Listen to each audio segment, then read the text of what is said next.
소설 신인간혁명 4권 제1장 춘남.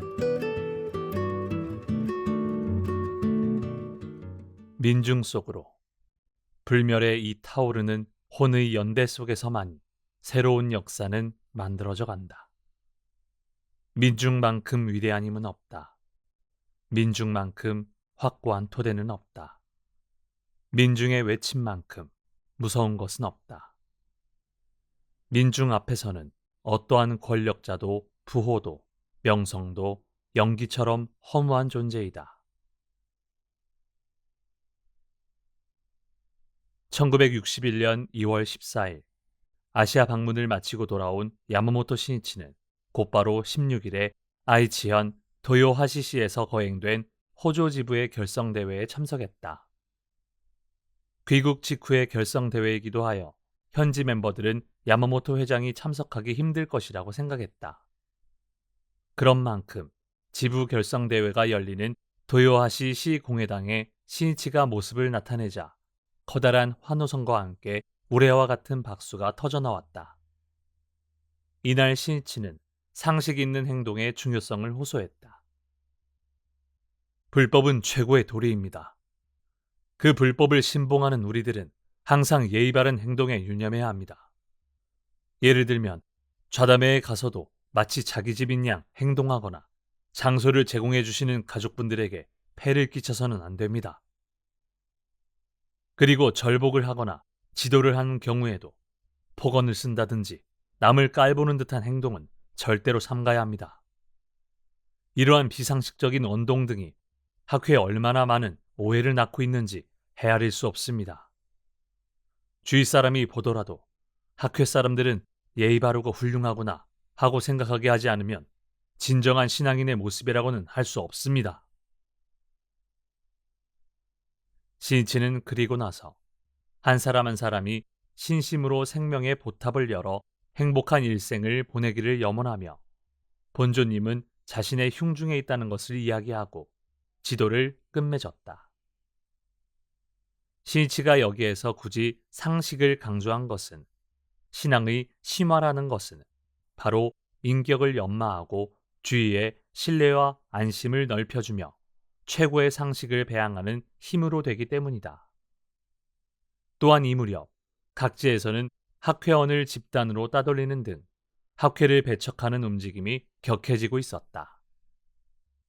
그 원인을 살펴보면 대수롭지도 않은 비상식적인 언동이 오해를 불러일으켜 그것이 학회원을 배격하는 구실로 되는 경우가 많았다. 물론 그런 대수롭지 않은 비상식적인 행동이 마을에서 집단으로 따돌림 당하는 진짜 원인은 아니었다. 더욱 근본적인 원인은 학회에 대한 몰이해와 편견에 의한 감정적인 반발이었다. 또한 거기에는 학회의 절복을 두려워하는 타 교단의 의도도 있었다. 야마모토 신이치가 회장에 취임한 이래 절복의 파도는 노도와 같이 퍼져갔다. 따라서 마가 다투어 일어나지 않으면 정법이라고 알지 말지어다 라는 성운에 비추어 보더라도 범난이 다투어 일어나는 것은 당연하며 그것은 피할 수 없는 시련이기도 할 것이다. 그러나 비상식적인 언동으로 사회의 오해를 불러일으켜 쓸데없는 마찰을 초래하는 일은 너무나도 어리석다. 불법은 본래 최고의 도리이기 때문이다. 신이치는 지부 결성 대회가 끝난 뒤 간부들과 간담회를 했다. 신이치는 지부의 새로운 출발을 축복하며 이렇게 말했다. 호조라는 지부 이름은 훌륭한 이름입니다. 모두가 힘을 모아 복운이 흘러넘치는 풍요로운 성을 구축해 주시기 바랍니다. 그리고 나서 질문을 받았다. 신이치가 아시아를 방문한 직후인 터라 세계 광포에 관한 질문이 많았다. 한 청년이 질문했다. 세계 광선 유포가 실현된다면 도다 선생님께서 말씀하셨던 지구 민족주의라는 사고방식에 따라 세계 연방과 같은 형태가 만들어질 수 있겠습니까? 질문한 청년은 아직 학생인 듯 했다. 관념적이라고 한다면 너무나 관념적인 질문이었지만 신이치는 미소 지으며 대답했다. 어떻게 하면 좋을지는 군에게 맡기겠습니다. 잘 생각해 두십시오. 그리고 그때까지 세계 연방의 장이 될 만큼 열심히 공부하고 힘을 기르는 것입니다. 또한 이렇게 덧붙이는 것을 잊지 않았다. 장대한 미래를 목표로 하기 위해서는 하루하루 현실에서의 싸움이 중요합니다. 지금 다져야 할 것은 자신의 발밑입니다. 인생에는 여러 가지 환경의 변화도 있습니다. 또 학회가 난을 받는 일도 있을 것입니다. 그러나 무슨 일이 있어도 물러서면 안 됩니다. 결코 피해서는 안 됩니다. 생애의 방관자가 아닌 학회원이라는 긍지를 잊지 말고 광선유포에 책임을 진 주체자로서 끝까지 살아가는 것이 중요합니다. 신이치는 간사이에 버금가는 광선유포의 기둥, 주부를 건설하고자 심혈을 기울이고 있었다. 그것을 위해서는 아무튼 청년의 육성에 힘을 쏟아야만 했다. 다음날 17일, 신이치는 총본산으로 향했다. 앞으로 있을 총본산 건설 계획에 대한 협의와 더불어 도다 조세이의 무덤 앞에서 귀국 보고를 하기 위해서였다. 도다의 무덤 앞에서 신이치는 동양 광포의 문이 열렸다는 것을 보고하며 더욱더 사제 불의의 길을 걸어가리라 결의했다. 총본산에서 도쿄로 돌아온 야마모토 신이치는 18일부터 시작하는 도쿠 6개 지부 결성대회에 참석하기 위해 곧바로 도쿠로 향할 예정이었다. 그러나 장기간에 걸친 아시아 여행 직후였으므로 조속히 처리해야 할 일들이 산적해 있었다. 부득이 18일에 있을 아이즈 다이라의 합동지부 결성대회는 이사장 등에게 맡기고 신이치는 19일에 열릴 센포쿠 지부와 이시노마키 지부의 합동 결성식부터 참석하기로 했다. 그러나 후쿠시마의 아이즈, 다이라의 벗이 낙담하지는 않을까 하고 생각하자 신이치는 살을 애는 듯이 괴로웠다. 만날 수 있는 동지보다 만날 수 없는 동지를, 공덕의 환희를 말하는 법보다 아직도 고뇌의 직면에 있는 벗을 신이치는 항상 생각하고 있었다. 19일 신이치는 센다이로 향했다. 열차가 후쿠시마현을 통과하는 동안 그는 가만히 마음으로 제목을 보냈다. 후쿠시마 동지들의 새로운 출범을 축하하는 창제였다. 센포쿠와 이시노마키의 지부 결성대회는 오후 6시부터 센다이시 공회당에서 거행되었다. 미야기는 도다주세이 제2대 회장의 취임 후 최초의 지방지부인 센다이 지부가 탄생한 곳이다. 여기에 또 2개 지부가 새로이 탄생하는 것이다. 센다이시 공회당은 열기와 환희로 흘러넘치고 있었다. 신이치는 단상에 나란히 앉은 지부 간부 가운데 이시노마키 지부의 지부장인 요시나리 야스지가 뭔가 열심히 입으로 중얼거리고 있는 것을 발견했다. 필시 작은 소리로 창제하고 있는 것이리라. 요시나리는 성실하고 정직한 인품이었으나 말솜씨가 없어 사람들 앞에 서면 항상 얼어버리고 말았다. 지부장 포부 발표에 앞서 몹시 긴장하고 있음에 틀림없다. 신이치는 단상에서 요시나리와 눈이 마주치자 미소를 지었다. 그도 안심했다는 듯이 미소로 답했다. 요시나리는 이시노마키 광포의 선구자였다. 전쟁이 한창이던 1942년 도쿄에 있던 큰형 다이조가 마키구치 스네사부로 초대회장이 참석한 좌담회에서 입회, 그리고 다음 해인 1943년에 그 큰형의 절복으로 6형제 가운데 셋째인 요시나리가 신심을 시작하고 2명의 동생도 불법의 훌륭함을 알기 시작했다. 그 직후 학회에 대한 군부정부의 대탄압이 시작되었다. 마키구치 회장, 도다 이사장 이하 간부들이 잇따라 투옥되었다. 그러나 그 암흑시대에서도 그들은 동요하지 않았다.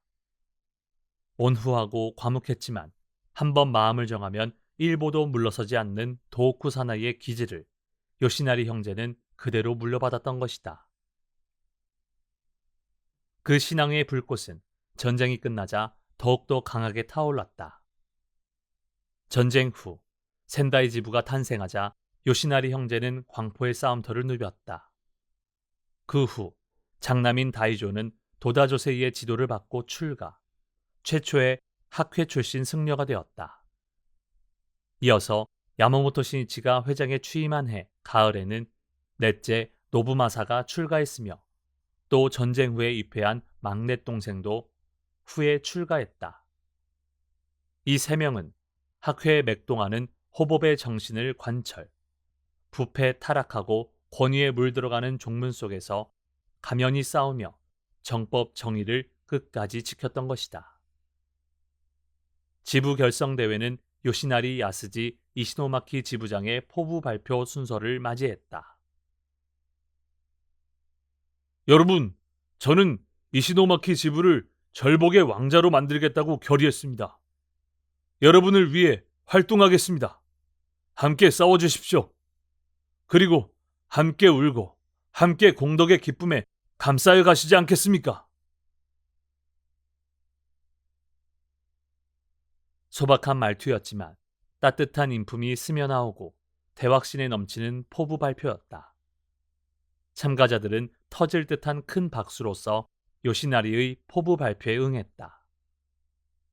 신이치의 인사 차례가 되었다. 신이치는 여기에서도 상식의 소중함을 이야기하며 신심 즉 생활, 불법 즉 사회의 원리를 말해갔다. 우리들이 신심을 하는 것은 어디까지나 신심 즉 생활을 위해서입니다. 관념론도 아니며 정신 수양을 위해서도 아닙니다. 불법이란 생활법이니라. 이것이 마키구치 선생님, 도다 선생님의 달견이셨습니다. 생활 속에서 최고의 가치를 창조해가는 근본법이 불법입니다. 대성인께서는 일체의 법은 모두 이는 불법이라고 설하셨는데 이것을 현대적으로 표현하자면 신심 즉 생활이라는 것입니다. 그렇다고 한다면 우리들의 행동은 사회인으로서, 인간으로서 누가 보더라도 납득할 수 있어야 합니다. 여기서 중요한 것이 우리들의 상식입니다. 신심을 하고 있으므로 무엇을 해도 괜찮다고 착각하여 우쭐대다가 비판을 받게 된다면 도리어 법을 낮추는 결과가 됩니다. 새에게는 새의 길이 있다. 물고기에게도 물고기의 길이 있다. 그리고 인간에게는 인간으로서 살아가야 할 길이 있으며 그 최고의 길이 바로 불법이다. 니치렌 대성인께서는 교주 석존의 출세의 본에는 사람의 행동에 있었소이다 라고 말씀하셨다. 부처의 깨달음이라 해도 현실 생활상에서 행동하는 속에서 나타나는 것이다. 그러므로 부처의 별명을 세웅이라고 하듯 불법을 실천하는 사람은 인간 사회의 왕자이며 최고로 상식 있는 사람이어야 한다. 신이치는 다시 가까운 일상생활에서 있을 수 있는 구체적인 예를 들며 상식의 중요성을 이야기해 갔다. 신심을 하지 않는 친척이나 친구의 집에서 장례식이 있을 경우 다른 종교를 믿는 사람이니 그 장례식에는 가고 싶지 않다고 생각하는 사람도 있을지 모릅니다. 그러나 그것은 사회의 상식에서 어긋나는 것입니다. 그러한 장례식에 간다고 해서 타종에 기원하러 가는 것은 아닙니다. 인간으로서 친척이나 친구의 죽음을 애도하고 명복을 빌기 위해 장례식에 참석하는 것입니다. 어떠한 장례식이라 해도 그곳에 가서 고인을 위해 제목을 부르는 것 자체가 최고의 공양입니다. 어떠한 경우라도 제목을 불러가며 강성한 신심을 갖고 있다면 일체의 사람들과 불연을 맺게 되어 돌아가신 분의 생명에 제목을 보내드릴 수 있는 것입니다. 또 일례로 절복에 열중하여 밤늦게 남의 집을 방문한다. 그리고 상대방이 쉬려고 하는데 밤 11시, 12시가 될 때까지도 이야기를 계속한다면 그건 역시 비상식적인 행동입니다. 자기 딴에는 진심을 다해 열심히 이야기한다고 생각해도 결국 상대에게는 단지 귀찮은 이야기일 뿐입니다. 그런데 그것도 모르고 왜 저 사람은 순수하게 신심하지 못하는 것일까 등으로 머리를 쥐어짜며 고민하는 사람도 있습니다. 이래서는 신심할 리가 없습니다. 물론 이 중에는 그런 분이 없으리라 생각합니다만. 폭소가 공회당을 감쌌다. 다소 그런 기억이 있는지 머리를 긁적이는 멤버도 있었다. 상대방을 생각해서 절복하는 것은 불법자로서 당연합니다만 어디까지나 상식에 맞게 지혜롭게 움직여가야 합니다. 비상식적인 행동을 한다면 아무리 좋은 이야기를 해도 그 사람을 마음으로부터 납득시킬 수가 없습니다. 논리상으로는 이해하더라도 역시 학회는 싫다고 생각해버립니다. 그것이 바로 인정이라는 것입니다. 그렇기 때문에 우리들은 지혜를 연마하고 인격을 빛내어 상식 풍부하면서도 누구에게서나 존경받아가는 한 사람 한 사람이 되는 것이 중요하다고 말씀드리고 싶은 것입니다. 신이치의 강연은 끝났다. 이야기하고 싶은 것은 많았지만 먼 곳에서 온 참석자들을 생각해서 이야기를 빨리 끝맺었다. 이날은 주 회합 장소인 공회당의 대강당 외에도 소회의실 등 회의실 3곳을 제2, 제3, 제4회장으로 사용했다. 신이치는 곧바로 그곳으로 찾아갔다. 짧은 시간이라도 직접 만나 격려하고 싶었기 때문이다. 주 회합 장소 이외에 회장에 있던 멤버들은 신이치의 이야기를 단지 스피커를 통해서만 듣고 있을 수밖에 없었다. 신이치는 이 멤버들을 섭섭하게 하고 싶지 않았다. 신이치는 각 회장마다 얼굴을 비추며 웃는 얼굴로 말을 건넸다. 추운데 고생이 많습니다. 부디 감기에 걸리지 않도록 조심해서 돌아가십시오. 야마모토 회장의 갑작스러운 등장으로 회장은 크게 술렁거렸다. 부인부 여러분은 묘법의 빛을 받아 아름답고 개성 풍부하게 빛나며 남편이나 아이들에게는 더할 나위 없이 다정하게, 그리고 신심은 어디까지나 순수하게, 또한 그릇된 종교에 대해서는 가면히 싸우는 한 사람 한 사람이 되어주십시오. 단 남편이나 아이들에게는 아수라와 같이 강하게 대하고 신심은 악연으로 흐르는 등의 실수는 하지 말도록 합시다. 여러분도 주위도 불행하게 되어버리기 때문입니다. 와 하고 웃음이 퍼졌다. 그리고 장년부 여러분은 열심히 일해서 아내를 즐겁게 해주십시오. 그리고 가끔은 아내에게 용돈을 드리며 이 돈으로 인도에 절복하러 다녀오세요. 미국에 지도하러 다녀오세요. 라고 해줄 수 있는 경애가 되어 주십시오. 또 장년부는 아내가 이야기하지 않더라도 스스로 근행을 합시다. 또다시 웃음이 터졌다. 아무튼 생애 본조님에게서 떠나지 말고 학회와 함께 광선유포를 위해 끝까지 살아주십시오. 제가 말씀드리고 싶은 것은 이것뿐입니다. 이것만 기억해 주신다면 나머지 지도는 모두 잊어버려도 좋습니다. 그럼 건강하시기를. 참석자 중에는 현해 북쪽 끝에서 3시간, 4시간 동안이나 흔들리는 버스를 타고 찾아온 멤버도 있었다.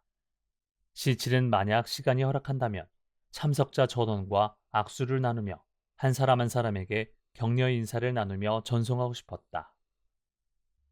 이곳에 있을 때는 주위에 있는 사람들 모두 동지이고 마음도 든든할 것이다. 그러나 다시 각자의 지역으로 돌아가면 그 마을에서 학회하는 오직 혼자일 경우도 있을 것이다. 그리고 고질적인 구습 속에서 혈혈단신으로 학회 비판을 집중적으로 받아야만 하는 경우도 있을 것이다. 각자에게 놓여진 엄한 상황을 생각하면 신이치는 적어도 따뜻하고 부드럽게, 그리고 유쾌하게 벗을 격려하여 그들에게 확신과 희망을 주고 싶었다. 신이치는 버스 주차장으로도 발걸음을 옮겼다. 엄동설안의 하늘에 별이 반짝이고 있었다. 그는 마음속으로 힘내라, 지지 말라 라고 성원을 보내고 손을 흔들며 불자를 끌어안는 듯한 심정으로 전송했다. 그리고 2월 20일 야마모토 신이치는 하치노해 지부 결성 대회에 참석하기 위해 아오모리현의 하치노해로 왔다. 이날은 다행스럽게도 날씨가 좋아 낮이 되자 하얀 은빛으로 뒤덮인 눈 위에 햇빛이 반짝반짝 명연기를 펼쳤다. 그렇지만 얼마 전까지 동남아시아라는 무더운 지역을 방문했던 신이치에게는 북극의 추위가 몸속 깊이 파고들었다. 그러나 이제부터 수많은 동지를 만날 수 있다고 생각하니 신이치의 마음은 뜨겁게 타올랐다. 회합 장소는 하치노해 성터의 한 모퉁이에 세워진 하치노해 시민회관이었다. 저녁 무렵 신이치가 하치노해 시민회관에 도착하자 청년부 임원이 힘차게 행사 정리를 하고 있었다. 수고하십니다. 미끄러우니 조심하십시오. 신이치의 귀에 약간 더듬거리는 일본어가 들렸다. 둘러보니 미국 사람인 듯한 멤버가 몇 명 있었다. 노란 완장을 차고 커다란 몸집으로 기민하게 움직이고 있었다. 그것을 본 신이치는 미소를 띠며 흐뭇해했다. 하치노의 지부의 조직은 미사와 미군 기지를 끼고 있었기 때문에 미국인 멤버가 탄생, 그 수가 50명 정도에 이르렀다. 오, 땡큐. 정말로 고맙습니다. 신이치는 이렇게 말하고 오른손을 눈높이까지 올려 격려를 해보인 후 힘껏 악수를 나누었다. 신이치가 한 사람 한 사람의 손을 강하게 움켜쥐자 그들은 그런 신이치의 손을 더욱 강하게 쥐었다. 군복무가 끝나고 귀국하면 그때는 미국 천지에서 광선유포의 성구가 될 소중한 창가의 보배들이다. 짧은 순간의 만남이었지만 신이치는 그들의 혼에 무엇인가를 불어넣고 싶었다. 강하게 악수를 나눈 신이치의 손은 빨갛게 부어올라 아팠다. 그러나 그 굳은 악수 속에서 서로 뜨거운 마음이 통했던 것이다.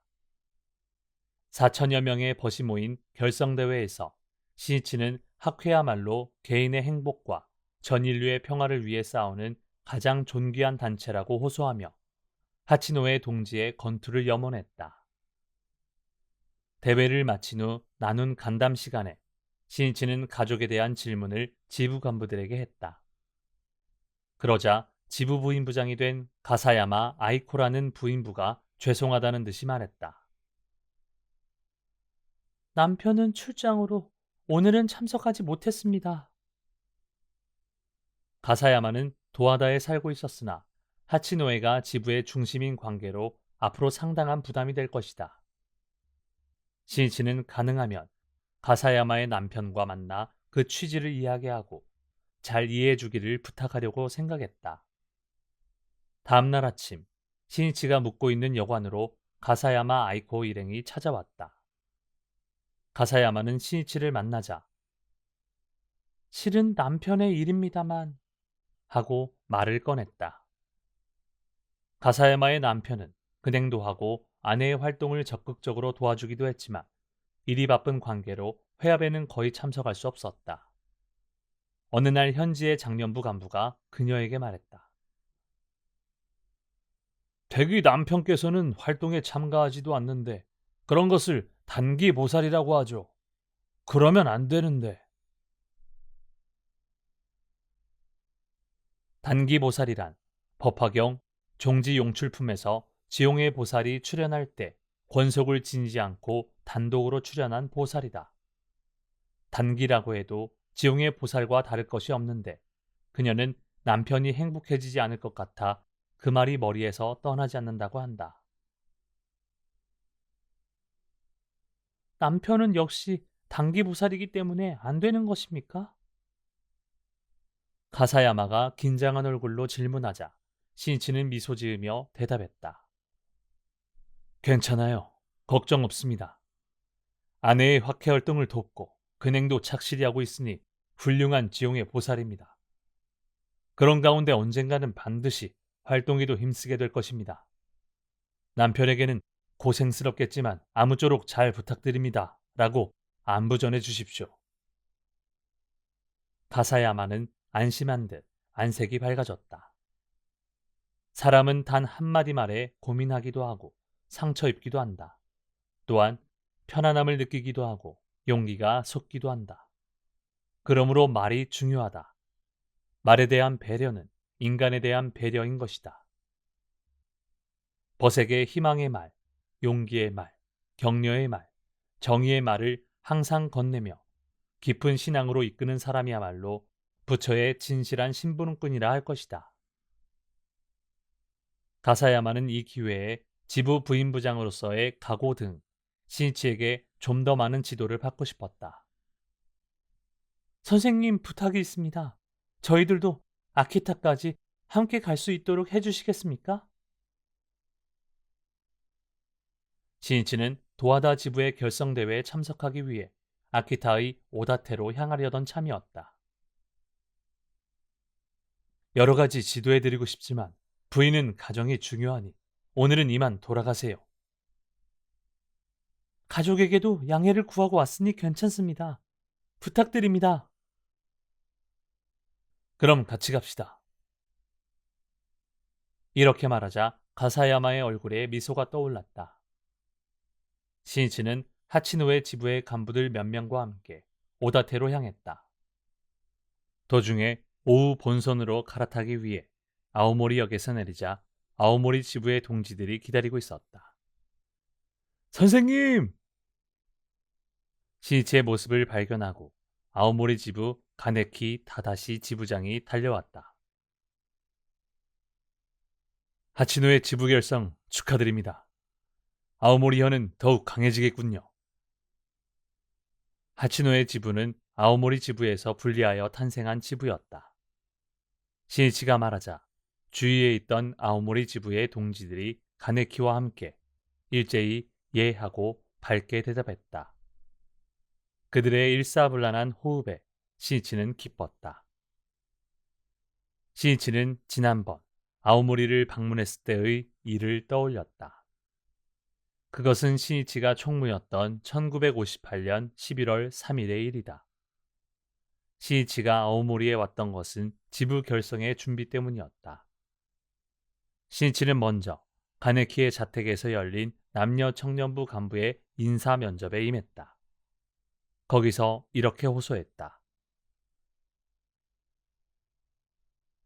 이번에 아오모리 지부가 결성됩니다만 여러분의 손으로 새로운 광포의 문을 열어가 주길 바랍니다. 아오모리의 아오는 청년의 푸름입니다. 또 모리는 인재가 속속 육성되어가는 숲입니다. 젊은 투장이 세계의 선구로 일어선 천지야말로 이 아오모리라고 나는 믿고 있습니다. 그리고 나서 지부 결성에 대한 협의를 진행했다. 아오모리 지부의 탄생으로 지금까지 몇 개의 지부에 나뉘어져 소속되어 있던 아오모리 현의 조직이 하나로 통합되었다.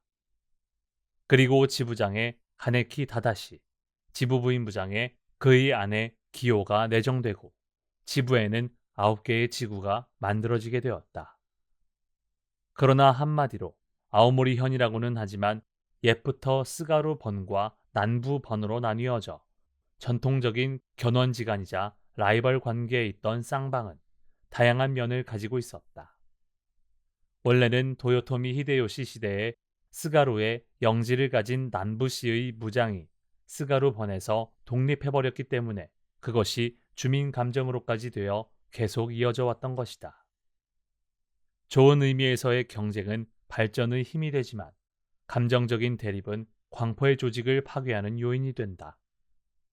그런 만큼 새로운 지부가 하나로 통합되어 서로 촉발해 갈 수 있는가 없는가에 앞으로의 일체가 달려있다. 신이치는 내정된 인사를 발표한 후 말했다. 장시간의 회합으로 허리도 많이 아프시겠지만 가네키 씨와 지구부장이 되신 여러분은 일어서서 앞으로 나와주시겠습니까? 가네키를 포함한 10명의 장년부가 앞으로 나왔다.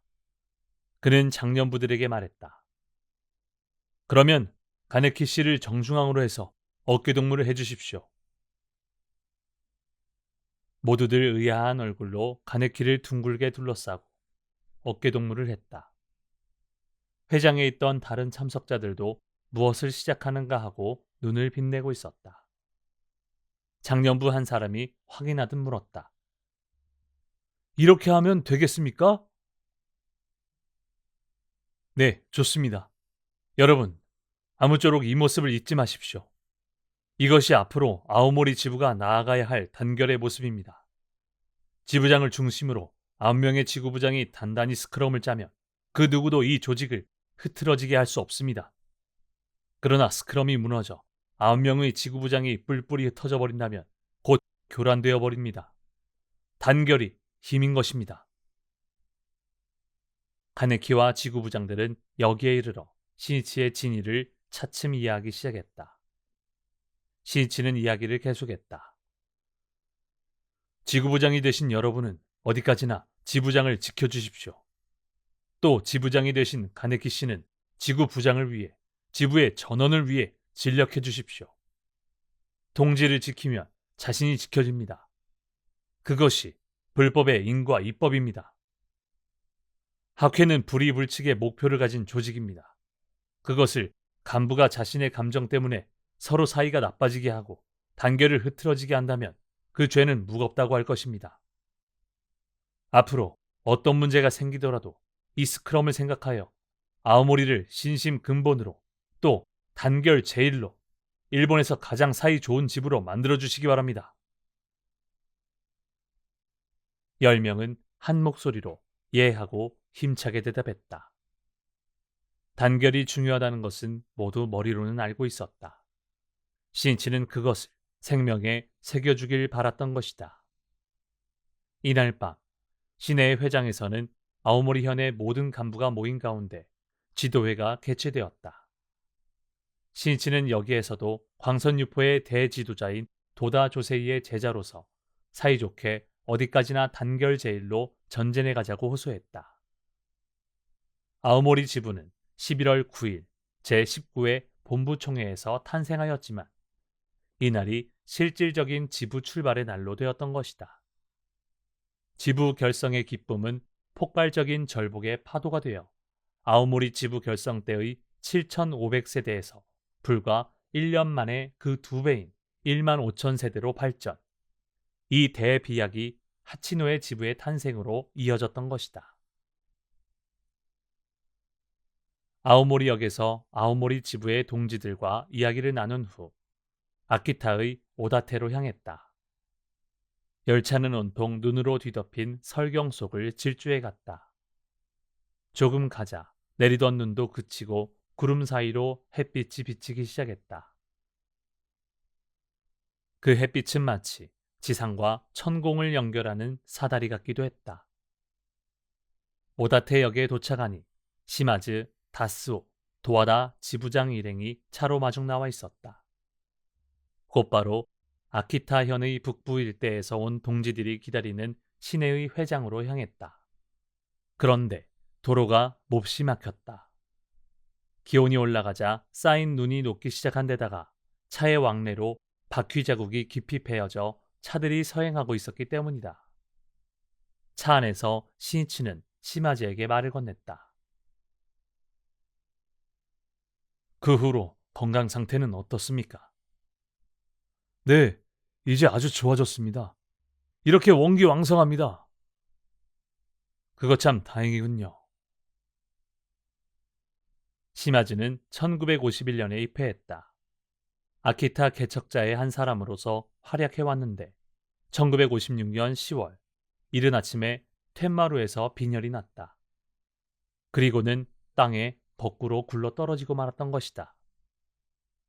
그 소리에 가족이 뛰어나가 보니 시마즈가 쓰러져 있었다.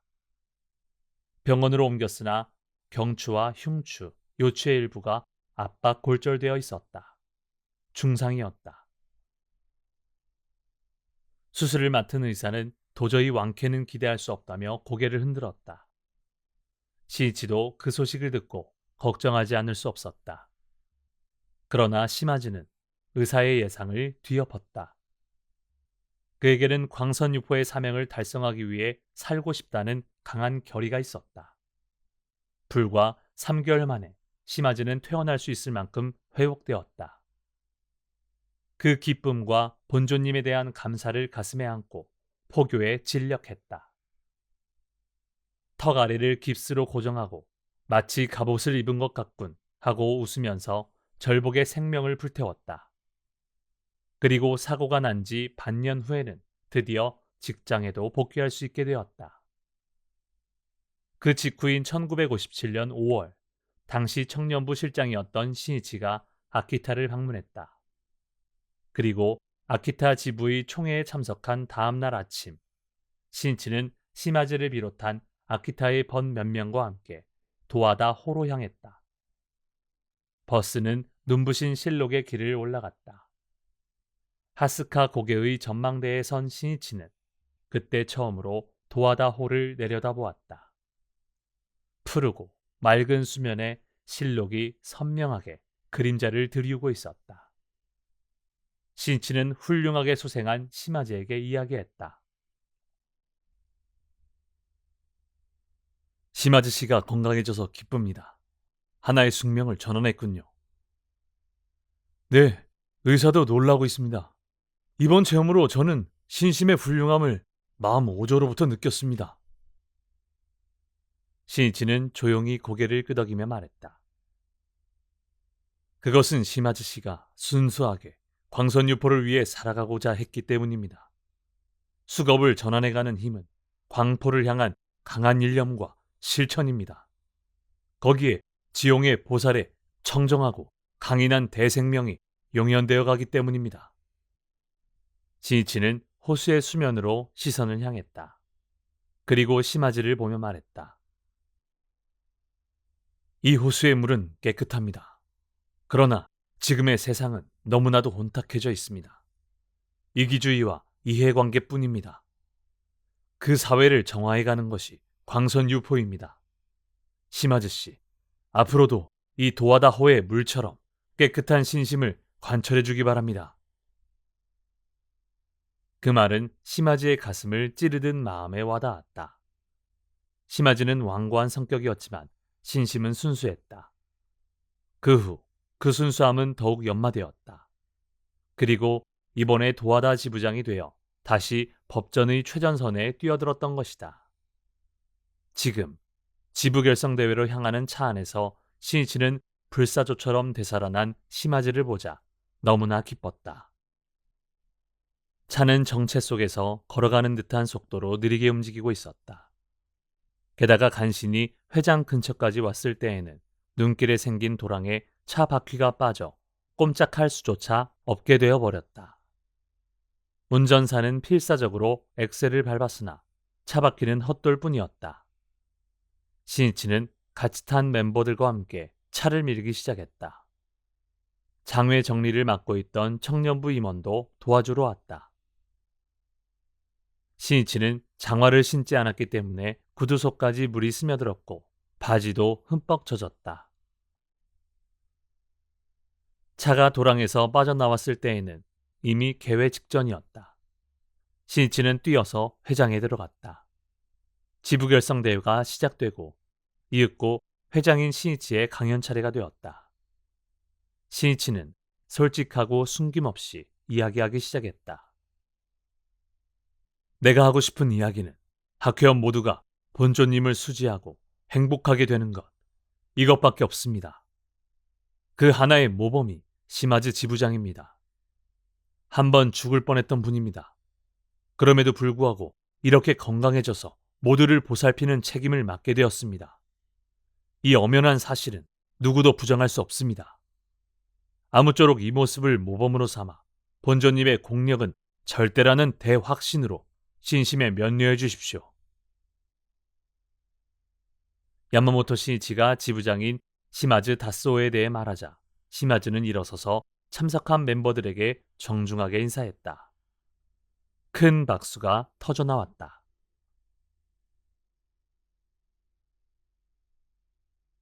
체험을 새긴 사람은 강하다. 그 체험에는 100만 마디 말보다 뛰어난 설득력이 있다. 그러므로 노고는 그 무엇으로도 바꿀 수 없는 인간으로서의 재산이 된다. 그리고 시니치가 이야기를 계속하려고 하자 수백 명의 멤버들이 아쉬운 듯 일어섰다. 열차 시간 때문에 먼저 돌아가지 않으면 안 되는 먼 곳에서 온 멤버들이었다. 시니치는 이 멤버들의 사정을 사전에 시마즈에게 들어서 알고 있었다. 조용조용 조심스럽게 자리에서 일어서는 멤버들을 향해 시니치는 마이크를 잡고 큰 소리로 말했다. 돌아갈 열차 시간이 되었군요. 오늘은 정말 먼 곳에서 오시느라 수고하셨습니다. 부디 조심해서 돌아가십시오. 가족 여러분에게도 안부 전해주십시오. 건투를 기원하겠습니다. 자, 모두 박수로 배웅합시다. 시니치는 이렇게 말하고는 먼저 박수를 보냈다. 시니치의 박수에 호응하여 회장에 박수가 울려 퍼졌다. 돌아가는 벗들도 힘차게 손을 흔들며 인사했고 어떤 사람은 남아있는 동지와 악수를 나누고 회장을 떠났다. 회합 도중에 돌아가야만 한다는 것은 괴롭고 또한 쓸쓸한 일이다. 시니치는 먼 곳에서 온 참가자들에게 결코 그렇게 느끼게 하고 싶지 않았다. 한마디라도 큰 소리로 배웅하면 돌아가는 사람의 마음도 상쾌해지고 밝은 기분으로 새로운 출발을 할 수 있다. 사소한 것 같지만 그러한 배려야말로 지도자의 중요한 책무라고 해도 좋다. 따뜻한 여운이 남아있는 가운데 시니치는 다시 이야기를 계속했다. 시니치는 인간으로서 어떠한 사상적인 근간을 가지느냐가 중요하다고 말했다. 그리고 니치렌 성인의 불법이야말로 세계 평화와 행복을 실현하는 최고의 사상적 근간임을 호소하고 이렇게 이야기를 끝맺었다. 전 세계가 우리들이 활약할 무대입니다. 우리들은 부처의 사자로서 온 누리를 당당하게 활보하여 행복의 대도를 열어가지 않으시겠습니까? 모두가 희망을 느꼈다. 구습에 속박되어 있으면서도 산골에서 묵묵히 신심에 면류하는 동지들은 그 말을 듣자 낮게 깔린 겨울의 구름이 걷히고 봄의 양광이 비추어지기 시작한 듯한 느낌이 들었다. 커다란 환희 속에 지부결성 대회는 막을 내렸다. 물에 젖은 시니치의 발은 매우 차가워졌지만 구두를 말릴 틈도 없이 그는 지구부장회에 들어가 여기에서도 있는 힘을 다해 벗을 격려했던 것이다.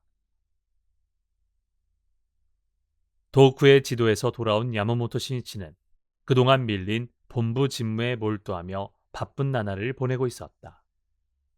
2월 25일에는 도쿄 체육관에서 2월 본부 간부회가 열렸다. 장내에는 아시아 지도의 귀국 보고로 뜨거웠다. 석상에서 시니치는 3월 초순에 실시할 교학 시험에 대해 이야기했다. 시험을 앞두고 지금 여러분의 머리도 대단히 분주하리라 생각합니다. 오늘 내가 말씀드리고 싶은 것은 시험에 합격한 분은 뽐내지 말아야 하고 또 합격하지 못한 분도 비굴해져서는 안 된다는 것입니다. 학회의 시험은 니치렌 대성인의 대생명 천리를 생애 연찬해 가기 위한 하나의 목표와 격려로서 실시하는 것입니다. 따라서 시험에 합격하더라도 만심을 일으켜 주위의 동지를 깔보듯이 하게 된다면 신심의 불합격자가 되고 맙니다. 만약 시험에는 합격하지 못했다 하더라도 그것을 계기로 분발하여 교학의 면류에 신심의 합격자가 된다면 그것으로 충분합니다. 오히려 그것이 중요한 것입니다. 그리고 어서를 심간에 새겨 어떠한 난이 다투어 일어나도 미동도 하지 않는 강하고 강한 신심을 확립해 주시기 바랍니다. 교학시험은 3월 5일 일요일 전국 125개 도시 180여 시험장에서 치러졌다. 먼저 오전 9시에는 강사, 조사에서 조교수, 강사로 되는 승격시험이 치러지고 이어서 오후 2시부터는 새로이 교학부원이 되는 임용시험이 실시되었다. 승격, 임용을 포함해 전국의 총 수험자 수는 11만 정도로 1959년에 실시되었던 시험의 수험자보다 약 3.3배나 많았다. 여기에도 시니치가 회장에 취임한 후 눈부시게 대전진하는 학회의 모습이 있었다. 수험자 중에는 주부가 있는가 하면 회사의 사장, 학생, 교사도 있었다. 연령도 10대 중반의 소년에서 고령자까지 있었다. 그러한 사람들이 일이나 하고 나아가 학회 활동을 하면서 틈틈이 어서 공부에 몰두 최고의 불법 천리에 습득의 진력을 해온 것이다. 읽기와 쓰기를 할 수 없던 멤버가 이 시험 공부를 통해서 읽고 쓸 수가 있게 되었다는 이야기도 각지에서 들려왔다. 시대와 사회의 건설은 민중이 확고한 생명 철학을 가지고 자신의 사명을 자각해가는 것에서 시작된다. 그것은 바로 미문의 민중 철학 운동이며 대교육 운동이었다. 교학 시험이 실시된 날 밤, 야마모토 신이치는 학회 본부에서 야마다이라 주헤이 교학부장에게 말했다. 전국의 채점은 순조롭게 진행되고 있습니까? 네, 순조롭습니다. 신이치는 중얼거리듯 말했다. 수험자들 모두가 열심히 공부했으니 전원 합격시켜주고 싶은데 그것은 안 됩니다. 야마다이라는 힘주어 대답했다. 신이치는 무의식 중에 웃음이 나왔다. 당연하지요. 이건 시험이니까. 단지 나의 심정이 그렇다는 것입니다. 예를 들면 아이들을 키우느라 바쁜 부인부가 학회 활동을 하면서 그렇게 열심히 어서를 배운다는 것은 대단히 힘든 일입니다. 느긋하게 공부하려고 해도 아이들이 울고 청소나 식사 준비도 하지 않으면 안 됩니다. 전쟁터에서 어서를 펼치는 것과 같을 것입니다.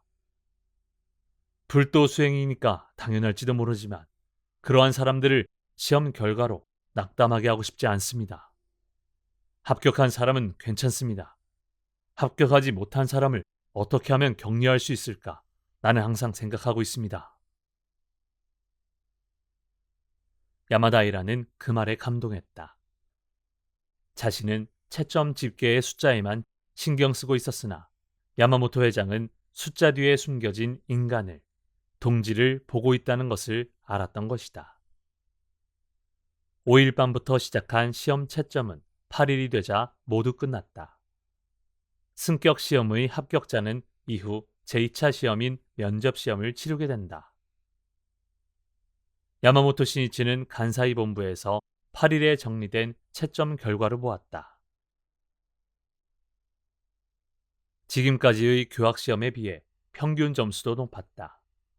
그가 회장에 취임한 이래 항상 호소해왔던 교학 연찬이 크게 결실을 맺었던 것이다. 그런데 이때 신이치는 권력의 마성과 격렬한 공방전을 치르고 있었다.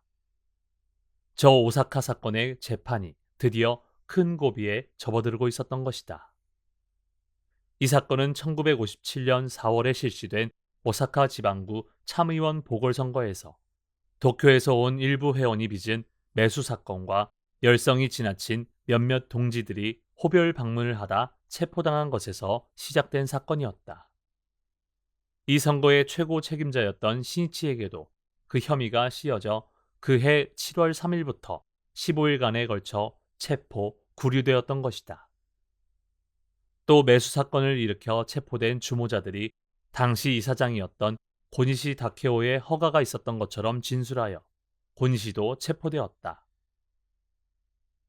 이 오사카 사건에는 회원의 선거 위반을 계기로 새로운 민중 세력인 창가학회의 대두를 분쇄하겠다는 권력의 의도가 깔려 있었다고 해야 할 것이다. 검찰은 취조 단계에서 야마모토 신이치가 선거 위반과 무관하다는 것을 알기 시작했던 모양이다. 그러나 그 위반을 신이치의 지시에 의한 조직적인 범행으로 꾸며내기 위해 검사는 신이치가 죄를 인정하지 않으면 도다 조세이 회장을 체포하겠다는 말로 위협하기 시작했다.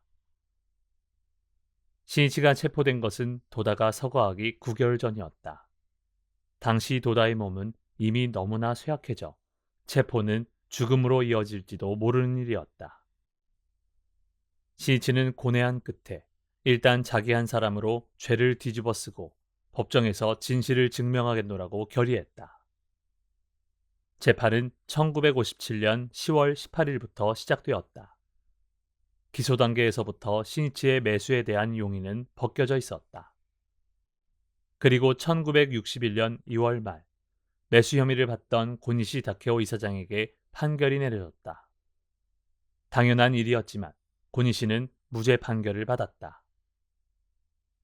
판결에 대해 검찰의 공소는 없었지만 검찰은 회장인 신이치만은 어떻게 해서라도 길을 쓰고 유죄로 몰아넣으려 했던 것이다. 3월 6일, 7일, 8일에도 오사카 지방 재판소에서 재판이 열렸다. 그동안 신이치는 변호인단과 협의를 했다. 그때 변호사 중 한 사람이 말했다. 야마모토 씨, 사태가 매우 심각합니다. 체포된 멤버의 경찰 조서에도 검사 조사에도 당신의 지시로 선거 위반을 했다는 진술이 있습니다. 게다가 당신도 검사에게 그것을 인정하는 진술을 했다고 되어 있습니다. 우리도 최선을 다하겠습니다만 유죄를 각오해야 할 것 같습니다. 신이치는 망연자실한 얼굴로 말했다. 잘못이 없는 사람이 어째서 죄를 받아야 한다는 것입니까? 진실을 밝혀 무죄를 쟁취하는 것이 변호사의 사명이 아닙니까? 그건 그렇습니다만 검찰은 교묘하게 증언을 확보해 가고 있습니다. 그것을 뒤엎을 일은 쉽지 않습니다. 나는 내 자신이 유죄가 되는 것을 두려워하는 것이 아닙니다. 다만 검찰이라는 국가 권력의 횡포가 허용되어 버리면 정의도 인권도 없어지고 만다는 것을 두려워하는 것입니다. 그렇기 때문에 나는 싸우고 있습니다. 단연코 무죄를 쟁취해 보이겠습니다. 신이치는 변호사의 말에 고립무원을 느끼고 있었다. 오사카 사건의 재판은 항상 신이치의 마음을 무겁게 짓누르고 있었다. 경우에 따라서는 회장인 자신이 무고한 죄로 복역하는 사태가 생길지도 모르는 일이다. 변호사조차도 그것을 각오하라고 말하고 있다. 신이치는 동지들이 슬퍼할 것을 생각하자 참을 수 없이 괴로웠다. 그러나 신이치는 생각했다. 광선유포의 머나먼 도정을 생각하면 이런 일 정도는 아직 손안에 불과하다. 춘남과 같은 것이다. 미래에는 상상도 할 수 없는 대난이 기다리고 있을 것이다. 광선유포를 향해 결정한 일념에서 바라는 신이치의 열렬한 생명력은 그 고난을 물리치고 사랑하는 동지를 위한 격려의 투혼을 불태워가게 했던 것이다. 신이치는 오사카에 체제하고 있던 3월 7일 밤, 나카노시마의 중앙공회당에서 열린 간사이 남자부 간부회와 오테마의 회관에서 열린 간사이 여자부 간부회에 참석했다. 또한 다음 날 8일 밤에는 오사카시 중앙체육관에서 열린 간사이 세계 총지부 합동 간부회에도 참석했다. 이 합동 간부회에서는 간사이의 음악대, 고적대가 처음으로 정식 출장하여 연주를 피로했다. 야마모토 회장이 등단했을 때에는 이미 많은 간부가 지도를 계속한 후였으며 개회로부터 많은 시간이 경과 있었다. 신이치는 말했다. 오늘은 어려운 이야기보다도 내가 학회가를 지휘하겠습니다. 신이치와 고락을 함께하며 싸워온 간사이 동지들이다. 많은 말은 필요 없었다. 또한 하나의 행동이 1만 마디의 말보다 나은 격려가 되기도 한다. 약진의 해이니 약진의 노래로 합시다. 신이치는 부채를 손에 들고 음악대, 고적대가 연주하는 용장한 음류를 타고 춤추듯 지휘하기 시작했다. 그 모습은 유연하게 흐르는 듯하고 또 크고 당당한 독수리가 나래를 치는 것과 같았다. 그는 간사이여 힘내라 라고 마음속으로 외치며 지휘에 갔다. 모두가 손뼉을 치며 목청껏 합창했다. 지휘가 끝나자 체육관이 떠나갈 듯한 큰 박수가 터져 나왔다. 그 박수는 언제까지나 그치지 않았다. 신이치는 회장의 동지들을 바라보며 말했다. 그럼 한 번 더 불러봅시다. 더욱더 큰 박수가 울려 퍼졌다. 또다시 신이치의 지휘가 시작되었다. 앞에 했던 지휘보다도 더 한층 힘차고 씩씩했다. 그 모습이 참석자의 마음을 흔들었다. 눈시울을 적시는 부인도 있었다. 목이 쉬도록 노래를 부르는 젊은이도 있었다. 얼굴이 붉게 상기된 채 몸이 흔들릴 만큼 크게 손뼉을 치는 장년부도 있었다. 시니치의 마음과 벗의 마음이 지휘를 통해 하나로 녹아 감동과 환희의 열창이 되어 체육관 내에 메아리쳤다. 학회가 지휘를 마치자 야마모토 신이치는 깊은 피로를 느꼈다. 그는 마이크 앞에 서서 큰 소리로 이야기했다. 간사이는 내가 존혼을 담아 투쟁하여 구축한 상승의 성입니다. 나의 청춘의 긍지가 있는 대지입니다.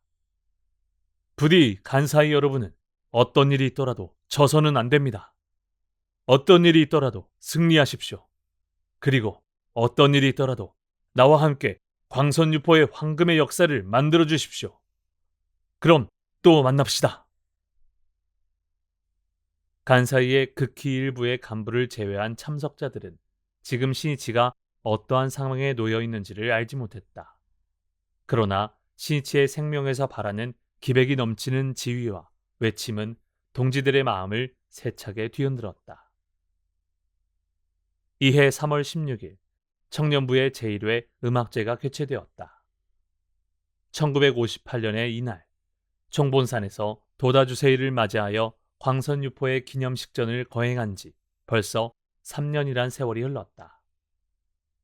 그때 도다는 병든 몸을 무릅쓴 채 신이치가 진심을 다해 만든 거가를 타고 모두의 앞에 모습을 나타내어 신이치를 비롯한 후계의 청년들에게 광선유포에 대한 일체의 후사를 기탁했던 것이다. 음악제는 오후 6시부터 야마모토 신이치 회장을 맞이하여 도쿄의 세타가야 구민회관에서 개최되었다. 먼저 도다가 좋아했던 안개 낀 가마나카지마, 출진의 노래, 동지의 노래 등을 음악대가 연주했다. 그리고 고적대의 러시아 민요, 카추샤 등의 연주에 이어 남자부 합창단이 소란부시를, 여자부 합창단이 이탈리아 민요, 시골 처녀 등을 합창했다. 그리고 음악대, 고적대와 남녀 합창단에 의한 합동 연주가 행해지고 봄고래의 노래 등이 피로된 후 전원이 성락추풍오장원을 대합창했다. 성락추풍오장원의 노래는 도다가 각별히 좋아했던 곡으로 아오야마 장례식장에서 도다의 학회장을 치룰 때 장송곡으로 부른 노래이다. 신이치는 연주에 귀를 기울이면서 도다가 새긴 그리운 추억이 떠올라 갑자기 뜨거운 감개가 북받쳐 오르는 것을 금할 수 없었다. 또한 그 후 동양광포를 향한 제1보를 새기다라는 제목으로 신이치 일행의 아시아 방문이 칼라 슬라이드로 상영되었다.